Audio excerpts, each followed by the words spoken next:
તો ઉત્તરાખંડમાં આજે રચાશે ઇતિહાસ અને ઉત્તરાખંડમાં આજથી યુનિફોર્મ સિવિલ કોડ લાગુ થશે।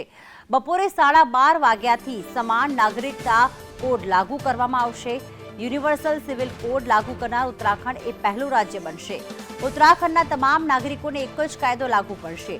લગ્ન હોય, તલાક હોય, લિવ ઇન રિલેશનશિપ હોય, તેના પર એક સરખો કાયદો લાગુ પડશે। કોઈ પણ ધર્મના લોકો માટે, બાળક દત્તક લેવા કે સંપત્તિની વહેંચણી બધા માટે એક સમાન કાયદો હશે। લિવ-ઇનમાં રહેતા કપલ્સે ફરજિયાત રજીસ્ટ્રેશન કરાવવું જ પડશે।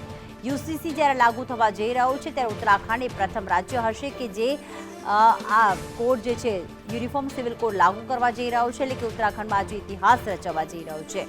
તમામ ધર્મના લોકોને યુનિફોર્મ સિવિલ કોડ લાગુ પડશે। આમ તો ભારત દેશનું એક જ બંધારણ છે, પરંતુ અલગ અલગ ધર્મના લોકો પોતાના કાયદા જે છે અમલી કરતા હોય છે, પરંતુ ઉત્તરાખંડ એવું પ્રથમ રાજ્ય કે જ્યાં યુનિફોર્મ સિવિલ કોડ લાગુ પડશે।